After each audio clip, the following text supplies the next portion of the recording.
The following message is transmitted at the request of the Connecticut Department of Emergency Management and Homeland Security and the Federal Emergency Management Agency.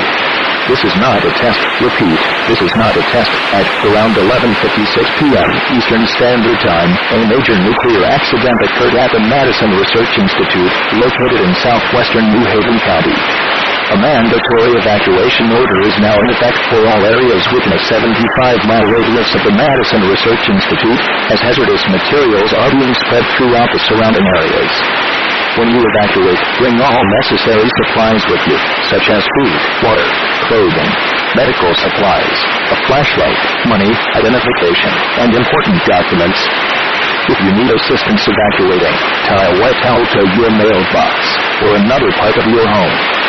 Do not return to the warned area until the all-clear is given. Repeating, a major nuclear accident has occurred at the Madison Research Institute in southwestern New Haven County. Evacuate immediately.